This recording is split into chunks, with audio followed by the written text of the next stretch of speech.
한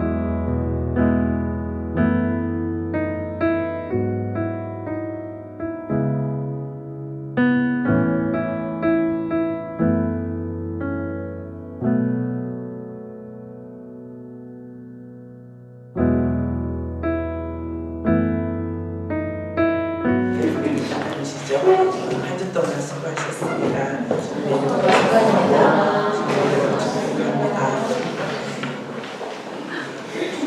지난주에 이렇게 강구드렸던 것처럼 화요일에 임마누엘 청년들 저를 포함해서 8명이 코스타에 다녀왔습니다. 코스타 그러니까 무슨 뜻인가? 네, Korean Students for Relations. 네, 한국 학생들, 모든 나라에 흩어져 있는 한국 학생들이었는데 코스타가 시작됐던 여러 가지 배경과 상황들이 있습니다. 왜 이 말씀을 드리냐면 미래의 한국 교회가 다음 세대 우리 청년들한테 이렇게 또 달려 있습니다. 요즘 이제 강사님들이 오셔서 여러 가지 이야기를 나누는 상황 가운데 한국에서 그런다고 말해요. 아직도 너 교회 다니고 있냐? 아직도 너 교회 다니고 있냐고 한대요. 얼마나 마음 아픈 얘기예요. 돈 사랑하지 말라고 돈에 사랑하는 것이 이만하게 불이라고 하면서 목사님들이 돈도 사랑하고 성적으로 타락하지 말고 정말 거룩하게 성결하게 살아야 된다고 하는데 목사님들이 성적으로 타락하고 그러니까 말과 삶이 다른 그런 기성세대들 안에서 우리 청년들이 실망하고 또 이렇게 교회를 떠나는 일들이 너무 많다는 거예요.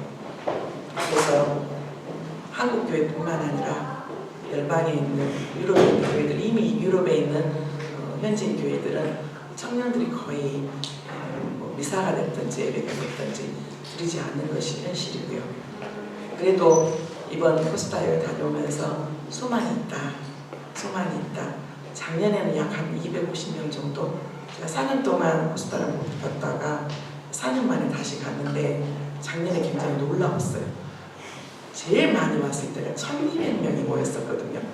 1200명이 모여서 정말 숙소가 다 수용할 수가 없어가지고 바닥에서 자고 이 교회 저 교회 다 이제 흩어져서 이렇게 잤던 굉장히 시간이 있었었는데 그러면서 이제 참가 인원을 이렇게 이제 제한을 하자, 선착순으로 받자. 그리고 나서 이제 그런 시간들 안에 4년 만에 갔더니 250명 정도, 5분의 1로 줄어든 거예요. 그래서 마음이 너무 아팠어요. 그렇지만 또 하나의 은혜가 있었어요. 1200명이 왔을 때 보니까 반반이었던 것 같아요. 정말 은혜 받기 위해서 오는 사람, 아니면 다른 목적과 다른 상황 가운데 오는 사람. 모든 프로그램들이 자율에 맡기거든요. 아침부터 시작해서 지금은 새벽 예배도 없어졌더라고요. 보니까 그전에는 새벽 예배부터 시작해서 밤에 열심히 집회하고 나면은 12시, 1시 그렇게 됐었어요. 그런데 이제 새벽 예배도 조금 아침 묵상으로 바꿨고 저별로 이제 7시부터 이렇게 시작을 하는데 작년에 또 이렇게 수가 적어지니까 은혜 받고 싶은 사람들이 이렇게 오는 것들을 보게 됐어요.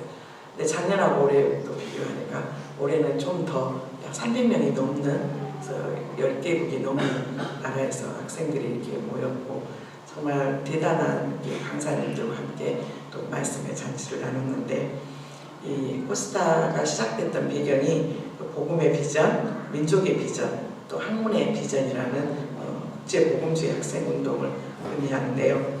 이게 처음 시작했던 때가 1986년이었다고 해요. 이제 미국 워싱턴 공교에서 시작된 해외 유학생들, 아시다시피 1986년이면 우리나라에서는 한참 정치적으로 민주화 상황 가운데 미국까지 유학 나온 학생들이 조국에 대한 부담감들이 되게 많았어요. 한국에 있는 학생들은 거의 날마다 공부보다는 나라의 미래에 대한 것들을 염려하고 걱정하고 누구나 할 것 없이 다 나와서 또 민주화를 위해서 애를 썼던 그 시기이 86년도였거든요. 그래서 또 그 데모하는 현장 가운데서 죽음을 이렇게 목숨을 잃는 그런 상황도 있었고요.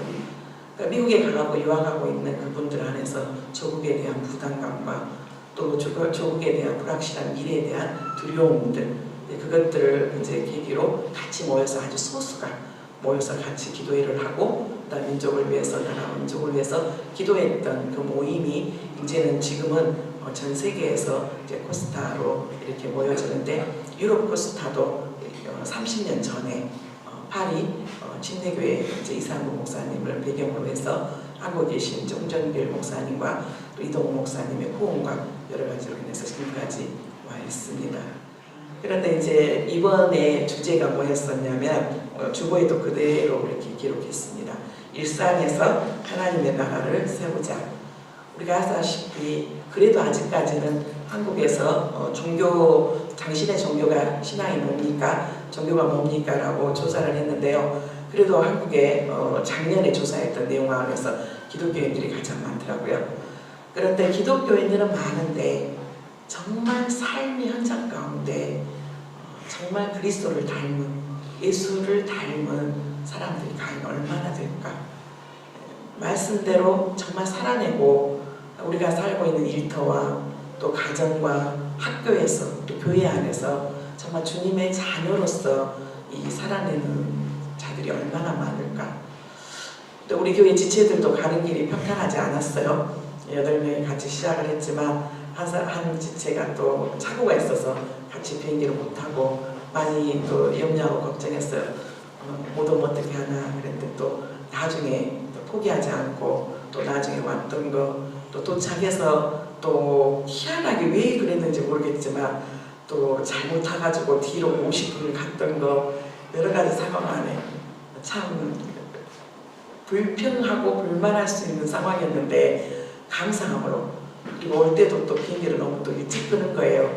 그래서 1시 반에 이렇게 셔틀버스가 차분하게 편안하게 공항까지 데려다 줄 건데, 우리는 또 비행기를 또 일찍 끊어가지고 10시 20분에 이렇게 출발을 해서 갈아타고 그래서 3시간에 걸쳐서 공항까지 왔는데, 저는 너무 감사했던 게 우리 지체들이 한 사람도 그 상황을 불만하거나 원망하거나 짜증을 내는 사람이 없었어요.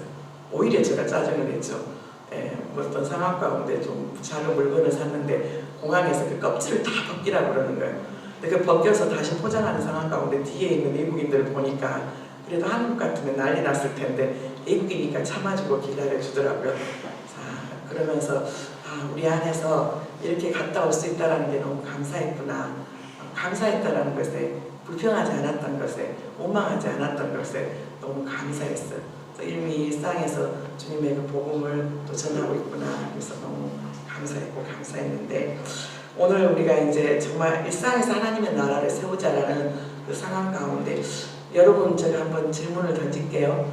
여러분은 하나님의 나라의 자녀인가요? 하나님의 자녀로서의 권세를 누리면서 살고 있나요? 아니면 아직까지도 세상 가운데 안타깝지만 사단의 종노릇 하는 세상 나라에서 속해 있나요? 우리 안에 진지하게 우리 자신한테 한번 물어볼 수 있는 질문이었으면 좋겠습니다. 나는 정말 하나님 나라에 속한 하나님의 자녀인지, 아니면 교회는 다니고 있고 예배는 드리고 있다고 하면서 또 아직도 내 신분이, 내가 소속되어 있는 것이 사단의 종노릇 하면서 살고 있는지, 그거에 대한 우리 안에서 질문을 던졌을 때 그게 뭐냐라고, 내가 정말 하나님 나라에 속한 자녀인가, 아니면 세상의 나라에 속해 있는 사람인가에 대한 것들을 구분하는 데 있어서 가장 큰 게 뭐냐면 돈이에요. 재물이에요. 나는 정말 하나님을 온 마음으로 사랑하고 섬기고 있는지, 아니면 나의 모든 행복의 조건과 나의 모든 것들 안에서 내 삶의 모든 것들이 하나님보다 돈이 있어야지만이 행복하고, 돈이 있어야지만이 모든 것들이 해결이 되고, 돈이 있어야지만이 모든 것들이 가능하다고 생각을 하는지. 돈이 불필요하단 말이 아니고, 돈이 나쁘다는 게 아니라 세상에서는 어쩔 수 없이 두 나라가 속해 있는데, 하나는 하나님의 나라고 하나님은 제국의 나라라고 표현하더라고요. 돈이 주인이 된 세상. 그래서 우리의 이 돈과 하나님의 두 가지 안에서, 하나님도 예수님도 말씀하셨잖아요. 하나님과 재물을 절대 경하여 섬길 수 없다라고. 하나님이냐 재물이냐, 다른 말로 하면 돈이냐 하나님이냐. 이 안에서 우리의 삶의 목표와 우리의 삶의 태도가 달라지게 되죠. 그래서 첫 번째 우리가 검토해야 될 게 내가 정말 어디에 속해 있는가? 나는 정말 하나님의 나라에 속해 있는가? 아니면 아직도 세상의 제국의 나라 안에서 있는가? 나는 정말 어떤 상황 가운데 어렵고 힘들었을 때 하나님을 의지하는가? 하나님을 의지하고 하나님을 바라보는가? 아니면 돈을 바라보고 돈이 모든 것들을 해결해 줄 거라고 생각하고, 그런데 돈을 사랑하게 되는 것이 바로 일만하게 악의 뿌리라고 말씀했어요. 돈을 사랑하게 될 때 우리는 수단과 방법을 가리지 않고 그것을 향해서 나아가요. 우리 안에서 첫 번째 우리 자신 안에 골로새서 1장 13절부터 14절 말씀 안에 하나님은 분명히 우리를 흑암의 권세에서 건져내사 그의 사랑의 아들의 나라로 옮기셨더라고 우리를 분명히 말씀해 주셨거든요. 분명히. 그런데 내가 재물을 줬느냐 돈을 줬느냐, 내가 하나님의 사랑의 아들의 나라로 옮겨졌느냐, 그것은 밖에서부터 우리에게 강제적으로 푸시하는 게 아니라 내 마음이 내 믿음 안에서 그것을 결정하는 거죠. 나는 예수 그리스도와 함께 이제는 세상에 속한 자가 아니라, 나는 정말 세상 안에서 사단의 종노릇하는 자의 모습이 아니라 정말 이제는 예수 그리스도가 나의 주인이고 예수 그리스도가 나의 삶의 전부가 되며 또 예수 그리스도 안에서 기뻐하는 삶을, 내 환경과 상황이 내가 어떤 순간에 실직을 하고 또 내 안에서 많은 건강, 내에게 주어진 모든 것들을 다 잃어버리는 상황이 된다 할지라도 그분만으로 인해서 내가 기뻐할 수 있다라고 고백할 수 있는 우리의 신앙이요. 쉽지 않아요. 그렇지만 어렵지도 않아요. 뭐에 달려있냐면 우리의 마음의 먹기에 달려있기 때문에. 정말 진정 나는 정말로 이제는 흑암의 권세에서 하나님의 사랑의 아들의 나라로 옮겨졌는지, 우리가 그렇지 못한다면 지금이라도, 왜냐하면 돈을 쫓는 사람들의 최후를 우리는 알아요. 얼마나 그 모습들이 추한지. 결혼도 마찬가지죠.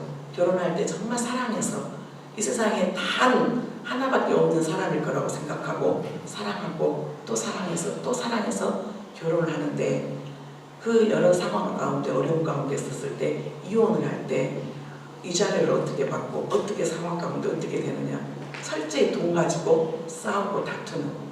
그래도 가장 정말 그 사랑 안에서 결혼했다라고 하는 부분 안에서도 그 돈이 그 안에 중심이 되었을 때 헤어질 때는 너무나 비참한 것들을 보게 돼요. 부부만의 문제만인가요? 자식과 부모 간에도 마찬가지예요. 자식과 부모 안에서도 부모님이 경제적으로 능력이 없어서 돌아가신 분은 돌아가시는 대로, 경제적으로 유산을 많이 남기면 남기는 대로 자녀들 간에, 형제 자매들 간에 그 돈으로 인해서 싸우고 다투고, 한 핏줄 안에 언제 우리가 부모를 모셨는지도 모르고 돈이 무상이 되어서 서로 관계가 찢어지고 갈라지고, 수단과 방법을 가리지 않고 돈을 벌기 위해서 정말 부정과 부패가 난무하고 있는 이 세상. 처음부터 이야기했지만 목사님들 돈을 사랑하지 말라고, 돈이 사랑하는 것이 일만하게 악의 뿌리라고 하면서 목사님들 안에서도 돈으로 싸우고 다투고 교회가 찢어지고 갈라지고 그런 세상에 우리가 살고 있어요.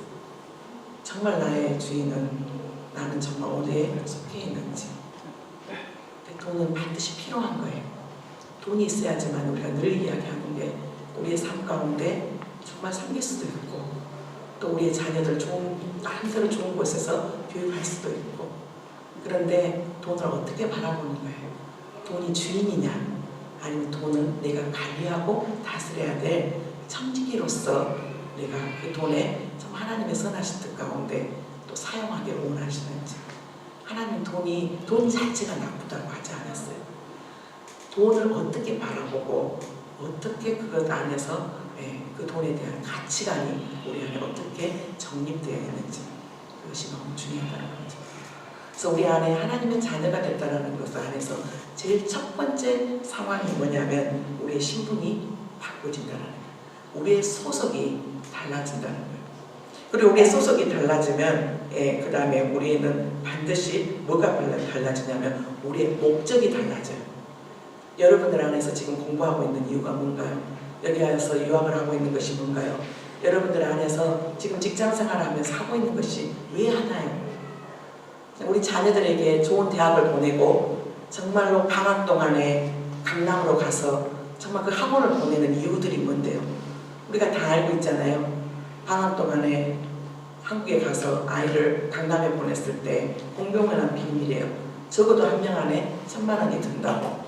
3명이면 적어도 강의 듣고 그 다음에 또 특별 과외 받고 또 친척집에서 살 수 없어서 강남에서 숙소를 얻고 그렇게 하다 보면 그냥 2-3천만 원은 방학 동안에 한두 달 사이에 금방 사라져버린 것이 우리의 현실이에요.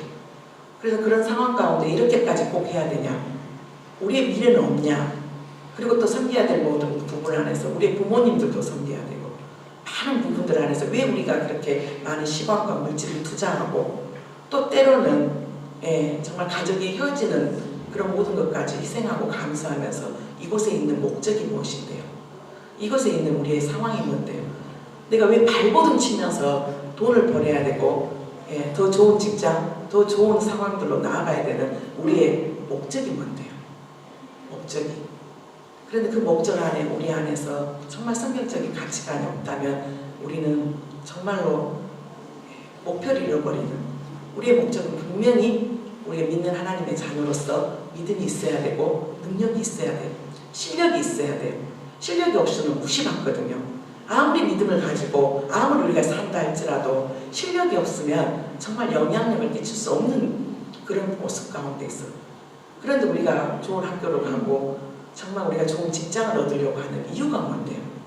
잘 먹고 잘 살고 좋은 집에서 살고 넓은 집에서 살고 좋은 차 타고 시간이 나면 여행을 하고 분명히 여행도 해야 되고 필요에 따라서 휴식도 필요하고 좋은 집도 필요하고 좋은 상황도 필요하죠.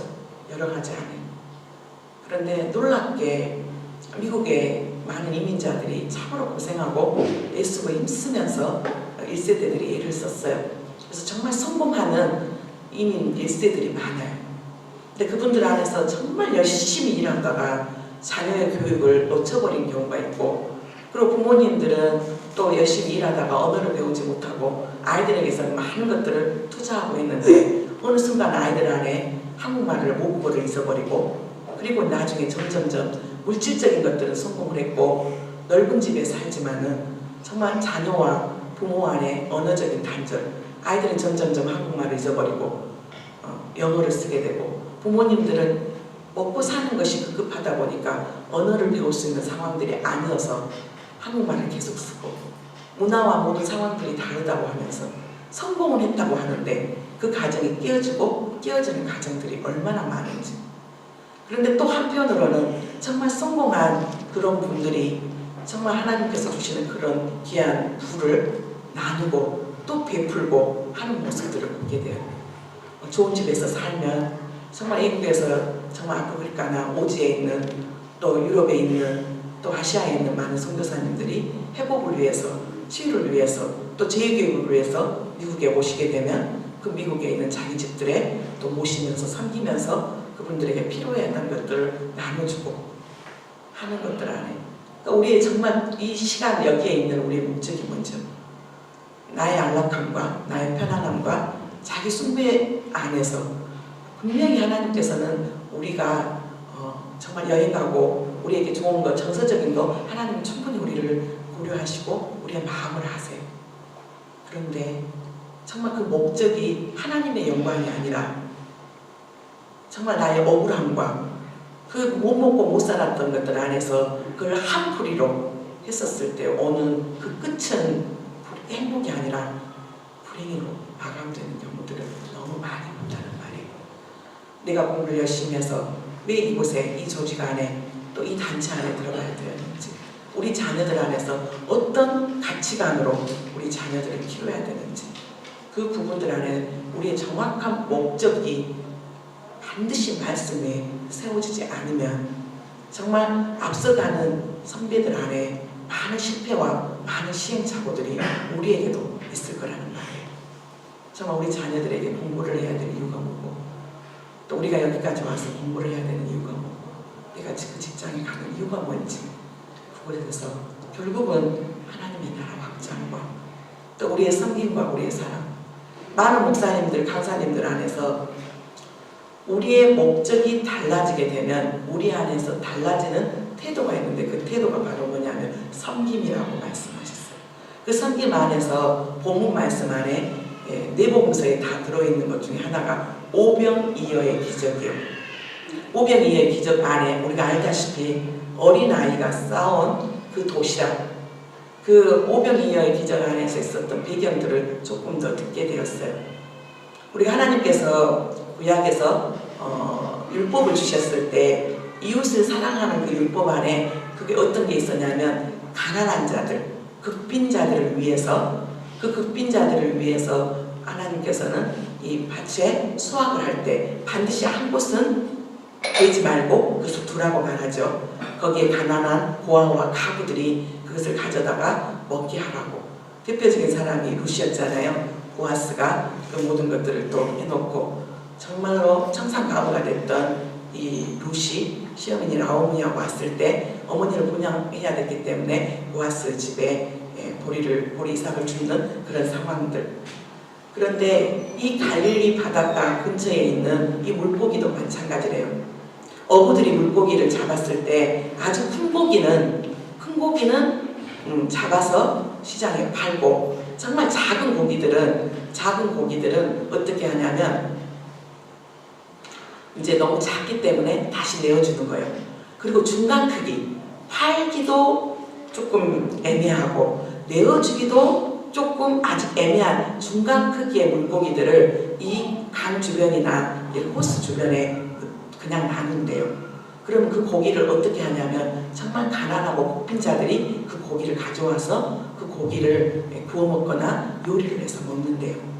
그런데 이 오병이어에서 어린아이가 가져왔던 그 물고기가 바로 그 물고기라는 거예요.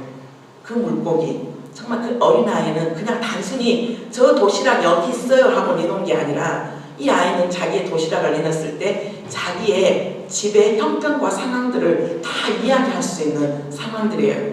우리 집은 정말 가난해요.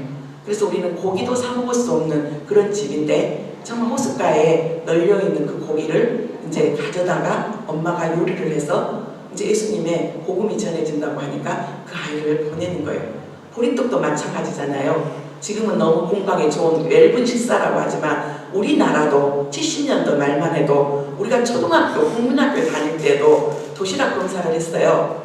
그럴 때 우리는 정말 가난한 아이들은 거기에 정말 보리와 모든 작곡들이 다 있었고요. 정말 괜찮게 사는 아이들이 쌀밥 싸왔어요. 지금은 바뀌어져서 시대가 이제 한 30년 조금 지나고 나니까, 40년 지나고 나니까 부자 사람들이 보리밥 먹고 콩밥 먹고, 그렇고 정말 가난한 사람들은 쌀밥을 먹는 상황들이 됐지만, 그런데 그 당시에도 보리떡은 정말 가난한 사람들이 싸먹는 주식이었어요. 근데 우리가 그러잖아요. 아이들 안에서 굉장히 자존심이 강하죠. 그래서 같은 학교에 다니면서도 너희 아빠 어디 회사 다녀? 너 무슨 차 타고 다녀? 여기 오니까 외국인들 안에서도 그런다고 해요.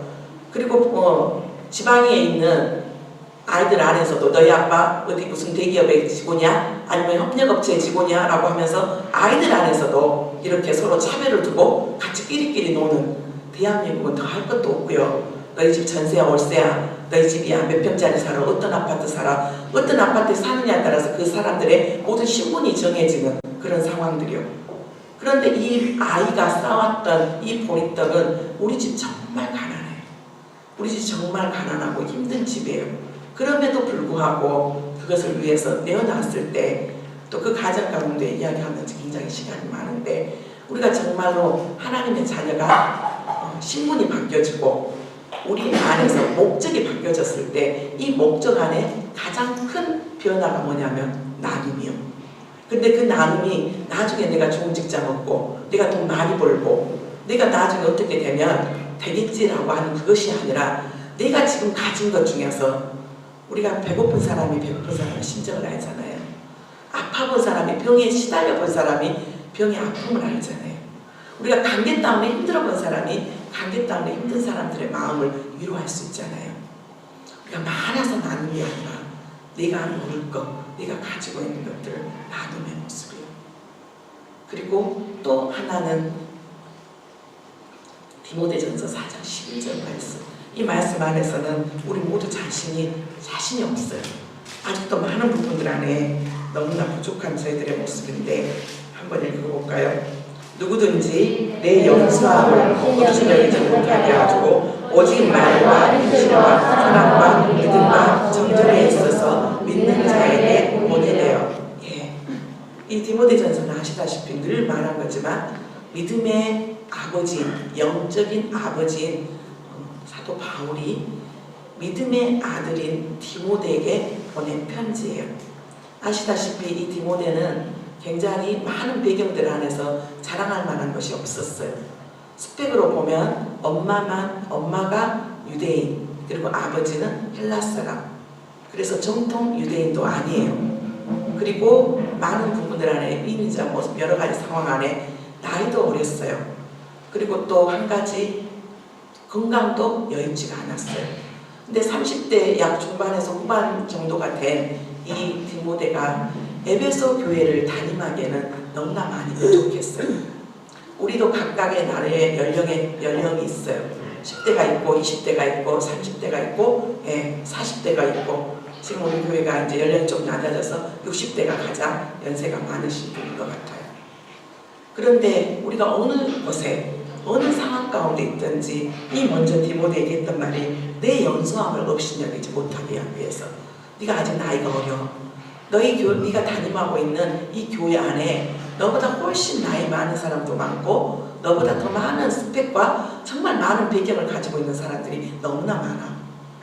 우리가 학교를 가도 일터를 가도 교회 안에서도 심지어 교회 안에서도 가정 안에서도 네가 막내가 될 수도 있고 일터 안에서도 아직까지는 말단 사원이 될 수도 있고 학교 안에서도 아직 내가 여러 가지 많이 부족한 부분 안에서 연약하지만 그래도 네가 이런 부분들 안에서 바르게 살게 되면 어떤 누구도 너를 업신여기지 않을 거야.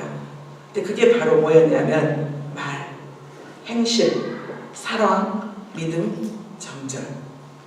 우리 안에서 예수 그리스도를 주님으로 모시고 난 다음에 가장 변화하는 것이 있는데 그 변화하는 것이 뭐냐면 말이에요.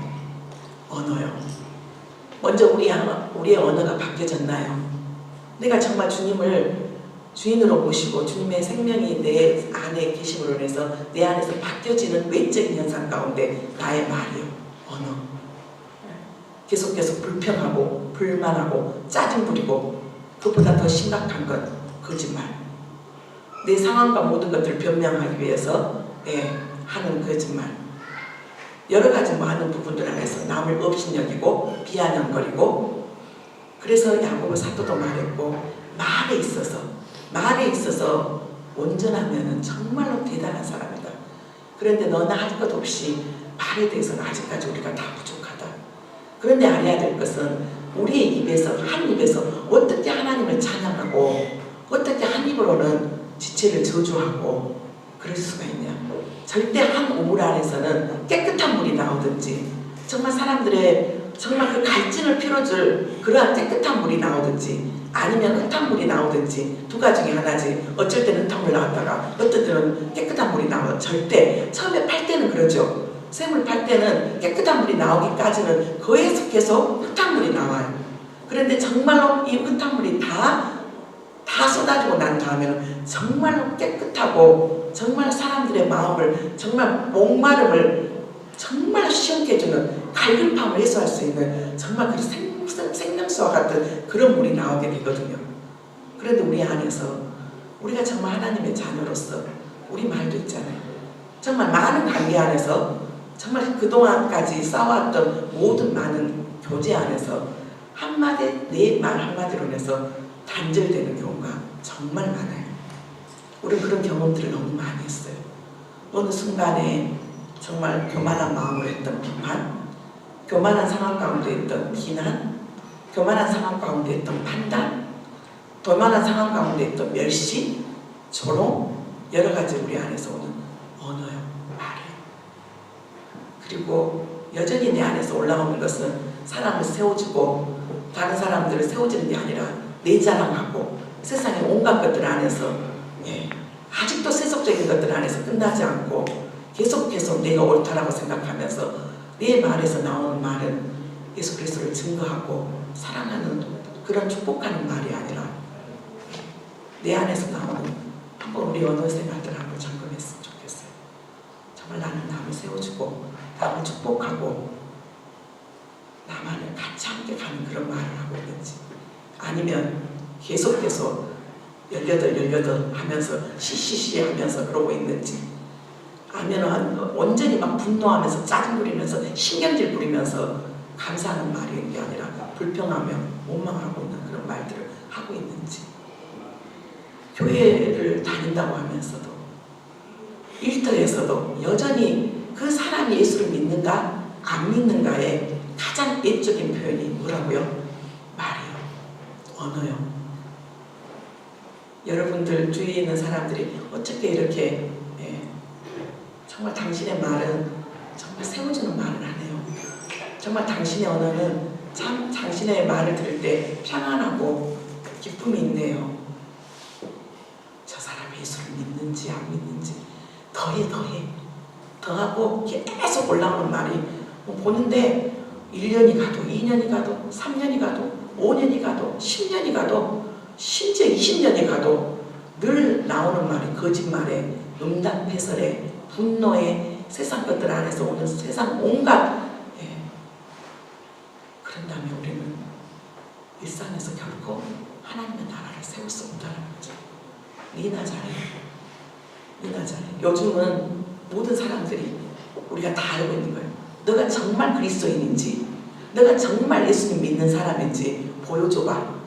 너가 우리하고 다른 것이 뭔지 보여줘봐요. 그리고 보고 있어요. 그리고 지켜보고 있어요. 또 우리 안에서 정말로 말이요 행실이요 계속 그래서 이야기를 해요.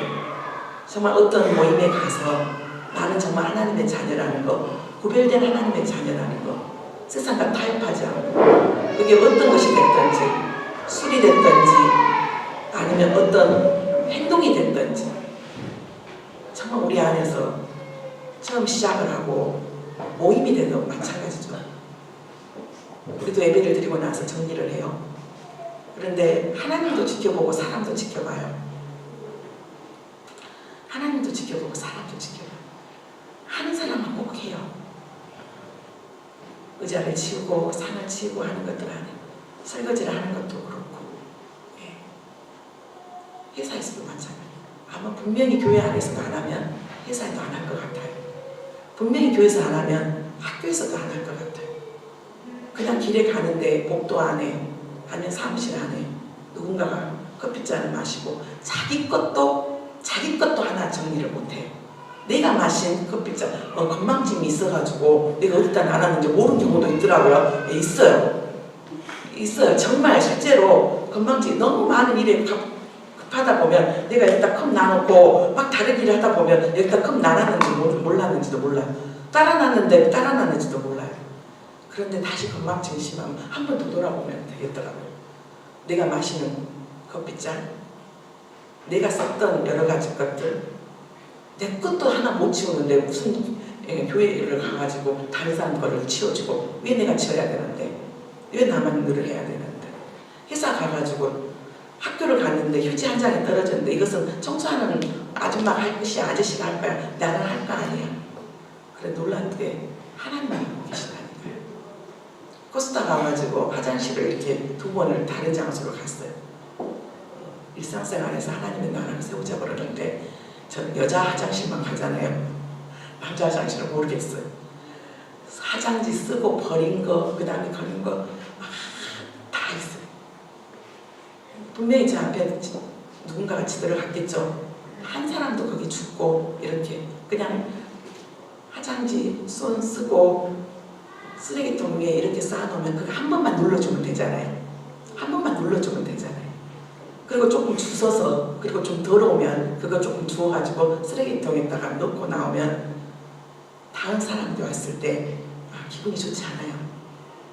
우리 문화과학궁전에서 늘 사역하기 전에 화장실을 가요. 그런데 저는 제가 동양인이기 때문에 나올 때 더 깨끗하게 하고 나와요. 왜냐하면 그 다음에 있는 사람이 들어갔을 때 지저분하게 나오면 우리나라에 대한 이미지, 그 사람이 한국 사람인지 뭐 일본 사람인지 중국 사람인지 베트남 사람인지 모르지만 그 사람이 들어갔다 나왔다 지저분하게 하고 나왔다는 말 안 듣고 싶어서. 놀랍게 하나님이 보고 계세요. 그리고 사람도 봐요. 사람도. 제가 우리 청년들하고 이야기를 한 적이 있어요. 유엔에 들어가기가 쉽나요? 쉽지 않나요? 쉽지 않아요. 그죠? 유엔에 들어가기 위해서는 언어도 몇 개를 해야 되고 그 다음에 많은 것들 안에 스펙들이 있어야 돼요. 많은 자격증도 있어야 되고 많은 봉사활동도 해야 되고. 그런데 자매 하나가 거기에서 6개월 동안 인턴으로 일을 했어요. 그리고 나서 실제적으로 이제 정식 직원을 뽑는데 정말 수많은 많은 사람들이 지원을 했어요. 그런데 이 자매가 한국 자매예요. 이 자매가 됐어요. 그런데 이 자매가 된 이유는 다른 사람보다 스펙이라든가 다른 사람들보다 여러 가지 안에서 너무나 많이 부족하고 그래서 자기는 당연히 떨어질 거라고 했는데 면접을 보는데 면접관들이 이 자매를 합격을 시킨 거예요. 근데 도저히 이 자매가 이해가 안 됐어요. 왜 자기보다 너무나 뛰어나고 자기보다 정말 뛰어난 그런 사람들이 너무나 많은데 왜 자기를 뽑아줬는지. 그리고 시간이 지나고 나서 물어봤어요. 담당자한테. 그랬더니 이 자매가요 6개월 동안 인턴하면서 자기 일도 성실하겠지만 다른 사람보다 더 빨리 일찍 출근을 하고 가서 주변 정리 다 하고 그리고 뭐 도와줄 것이 있으면 제가 무엇을 도와드릴까요? 그리고 나머지 정리 다 하고 그리고 인사를 너무 잘했대요. 항상 웃으면서 안녕하세요 안녕하세요. 영어로도 했겠죠. 그러면서 이 6개월 동안 이 자매의 모습들을 하나님이 보시고 사람들이 봤어요. 그런데 결국은 그 면접관들이 위에는 말 그대로 세계 평화를 위해서 일하는 사람인데 그 뛰어난 언어적인 실력과 그 다음에 어디에서 어느 학교를 나왔고 어떤 봉사활동을 했는지보다 정말로 그 섬김의 자세, 섬김의 모습이 있는 이 사람이 제격이라고 하고 만장일치로 이 면접을 볼 때 면접 상황 가운데 다 조사를 한다는 거예요. 이 사람의 관계 가운데 어떻게 지냈고 어떻게 했고. 하나님이 보고 계시고 누가 보고 계세요? 사람이 보고 계세요. 행실이요. 내 거. 절대로 이것은 나만 알아야 돼. 이것은 내 것이야. 철저히 이기적이고 철저히 나누려고 하지 않는 사람들 안에서 우리가 그리스도인이라고 하면서 주님은 그 생명까지도 내어주셨죠. 생명까지도 우리를 위해서 내어주셨어요. 그리고 사랑하기 쉽지 않죠. 그죠? 하나님 사랑하는 것도 쉽지 않고 나를 사랑하는 사람, 나에게 커피 한 잔 사주고 나를 위로하는 사람 사랑할 수 있어요. 얼마든지. 근데 나를 비난하고 나를 조롱하고 나를 핍박하고 하는 사람들 사랑하기 쉽지 않아요. 절대로. 그렇지만 그래도 주님께서 사랑하라고 하니까 너를 사랑하는 사람만 다 사랑하면 이방인들도 다 그렇게 한다. 너를 핍박하는 자를 위해서 뭐 하라고요? 축복하라고 말씀. 너를 핍박하고 너를 한 사람을 위해서. 어쩌면 사랑이 안 된 사람의 대상이 어쩌면 가족일 수 있고 어쩌면 사랑이 안 된 사람이 죽어도 저 사람 용서가 안 되고 저 사람이 사랑이 안 된 사람이 교회 식구가 될 수도 있어요. 어쩌면 회사 안에서 나와 경쟁을 하는 내 출세를 정말 시기하고 질투하면서 정말 뒤에서 중상모략하고 괴기를 일삼는 그 사람 사랑하기가 쉽지 않아요. 그렇지만 주님이 하시니까 묵묵히 기도하고 묵묵히 하나님 바라보면서 묵묵히 하나님께서 이 모든 것들을 왜 한 대 맞으면 5대 때려주고 싶은 것이 우리의 마음이지만 가서 한바탕 싸우고 싶지만 그래도 내가 주님 믿는 사람이니까 내가 그래도 주님 믿는 사람이니까 내가 참고 또 견디자. 주님 저에게 감당할 수 있는 힘을 달라고 악을 악으로 갚지 않게 해달라고. 가장 악한 것이 선을 악으로 갚은 거예요. 교회 안에서도 그런 사람들이 있어요. 선을 악으로 갚은 사람. 회사 안에서는 그러지 않나요? 내가 그렇게 많이 도와주고 했는데 나중에 뒤통수 치는 사람. 학교 안에서는 그러지 않나요?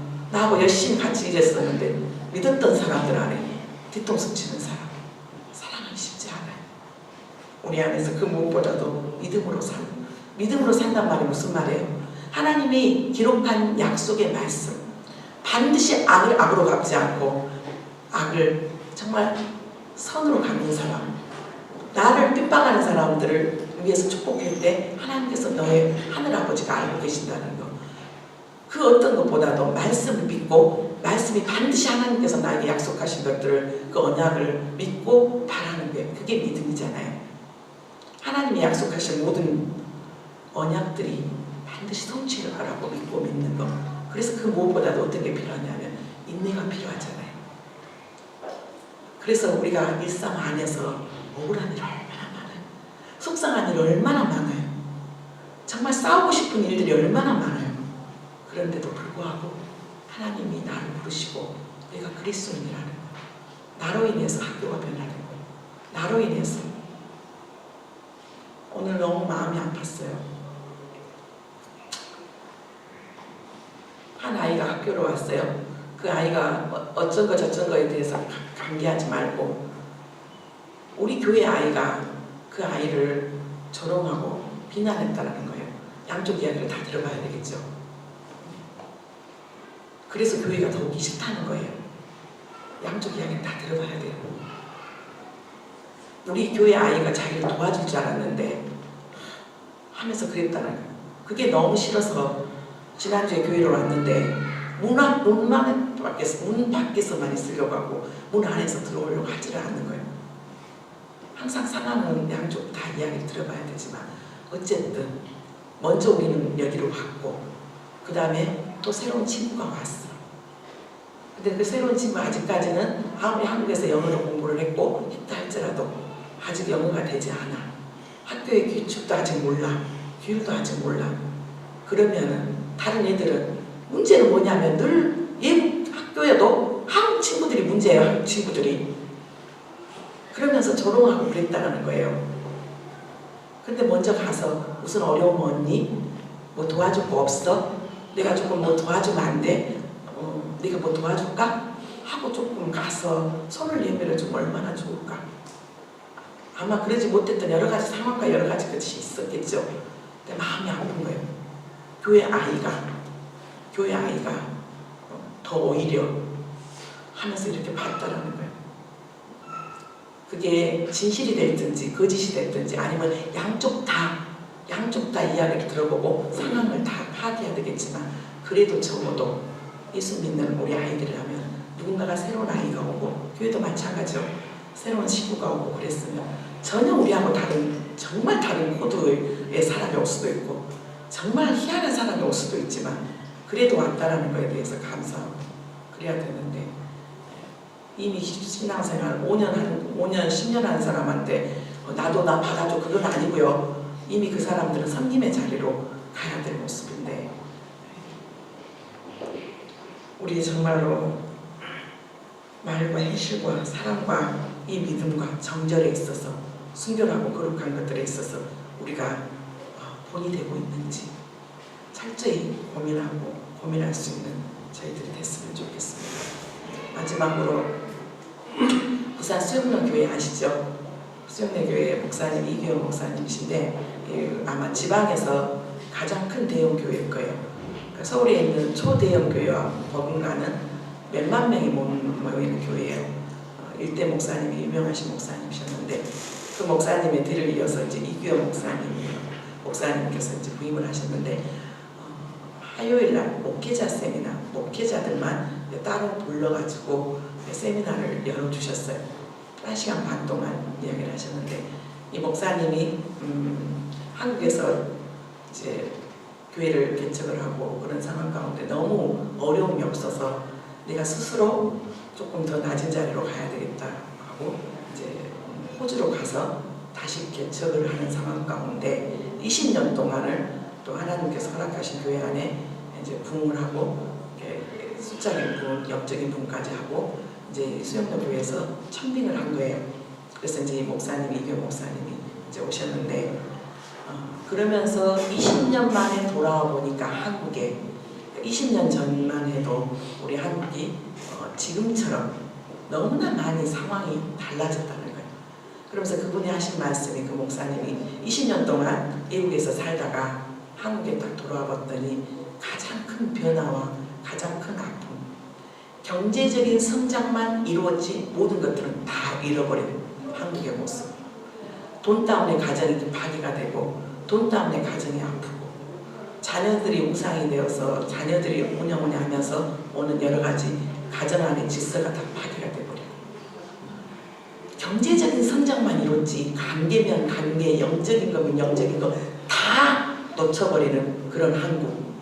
그런데 정말 한국이, 정말 죄송한 이야기지만 돌아가고 있다고, 미쳐가고 있다고. 그래서 금방 망할 것 같은데, 금방 망할 것 같고 어떻게 될 것 같은데 안 되는 자기의 상황들이 너무너무 안타까워서 바라봤더니 놀라운 것을 하나를 발견했대요. 청와대부터 시작해서 정말 신실한 하나님의 사람들이 그곳에 있더라는 거예요. 이분 20년 만에 돌아와가지고 지금 수영련 교회를 하면서 정말 많이 놀라고 많이 정말로 놀랬는데, 그러면서 하나님께서 이 한국을 이렇게 견디시고 버티시고 또 이렇게 또 다시 기회를 주시려고 하는 것들 안에서 정치면 정치, 경제면 경제, 문화면 문화, 예술이면 예술, 모든 분야에 정말 하나님이 신실한 사람들을 그곳에 두었더라는 거예요. 그러면서 감사했대요. 아, 하나님, 정말 하나님 이렇습니다. 그래서 결국은 정말 하나님은 이 마지막 때에 어떤 사람을 찾느냐면 정 일상에서 하나님의 나라를 이룰 사람을 찾는데, 그것이 바로 우리 기성세들 안에서 정말 진정한 회개가 있어야 되고, 우리 목회자들부터 정말 돈 사랑하지 마라 그러면서 돈 때문에 교회가 찢어지고 갈라지고, 성적으로 타락하지 마라 그러면서도 끝없이 한국에 수없이 많은 그런 스캔들이 일어나고 있는데 정말 바로 서고, 그러면서 우리의 다음 차세대, 그분이 여기에 어마어마한 돈을 가지고 청년들을 섬기기 위해서 이곳에 왔어요. 코스타에. 그리고 지금까지 그 놀라운 일들이 벌어졌는데 그 많은 학생들을 떡볶이를 사주더라고요. 그 300명이 넘는 떡볶이를 사는데 한 목사님이 자기 청년들 피자 사주는데 300만 원 들었다 하더라고요. 300만 원. 한 번 사주는데, 피자 사주는데 얼마가 들었는지 모르겠어요. 스텝까지 다 해갖고 약 400명, 500명이, 400명이 넘는 사람들을 떡볶이를 다 사주더라고요. 떡볶이 맛있게 먹었죠? 우리 청년들. 예. 한 사람한테 떡볶이는 얼마 안 되지만, 그러면서 다음 세대들, 우리 자녀들이에요. 그리고 여기 앉아있는 우리 청년들이에요. 하나님께서 그런 사람 찾는다고. 그러면서 우리 목회자들에게 돌아가서 정말 놓치지 말아야겠고, 먼저 말씀으로 살아내고, 그 다음에 우리 다음 세대들에게 정말 말씀으로 양육하자고, 그리고 먼저 목회자인 저희들이 정말 살아내자고. 그랬을 때 반드시 기성세대가 회개하고 그렇게 살아낼 때 다음 세대들은 일어나게 돼 있다고. 부모님들, 저도 부모예요. 여기 있는 엄마 아빠들 먼저 우리가 살아냅시다. 정말 살아냅시다. 이제는 주님 안에서 살아냅시다. 우리 청년들, 하나님께서 보내주신 이 유학생활, 그리고 학교, 기숙사, 어떤 상황들, 그리고 돌아가서 여러분들이 어떤 곳에서 일을 할지는 모르겠지만 그게 오케스트라가 됐든지 아니면 작은 것부터 시작해서 한 아이를 가르치는 정말 선생님이 됐든지, 정말 정직하고 진실하고 성실하고 한 아이를 정말로 하나님께서 나에게 맡겨주신 이 아이를 세우고, 그냥 단순하게 피아노만 가르치고 단순하게 바이올린만 가르치고 단순하게 내가 거기에 있는 것이 아니라 그 아이를 섬기고 사랑할 때 하나님은 작은 것부터 하나님께서 그 충성됨을 보신다고 말씀하셨어요. 오늘 이 주일이 지나고 내일 우리는 다시 현장 가운데 갈 것입니다.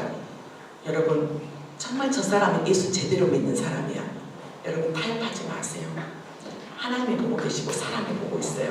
내가 승진에 밀리면 어떻게 하지? 내가 어떻게 하지? 그래서 같이 타협함으로써 술 마시고 정말 여자가 있는 데를 가고 카지노를 가고, 아니요. 하나님이 바라보고 계세요. 하나님이 바라보고 계세요. 지금은 당장 내가 승진에 조금 밀려나는 할지라도 하나님이 다른 방법으로 하나님이 일하실 거예요. 정말 교회 다니는 사람들 많아요. 그런데 제대로 믿는 하나님의 사람, 일상생활 가운데 하나님의 나라를 세울 사람을 하나님은 찾고 계시고 하나님은 보고 계신다는 거예요. 그러한 저희가 되기를 위해서 이 시간 같이 기도했으면 좋겠습니다.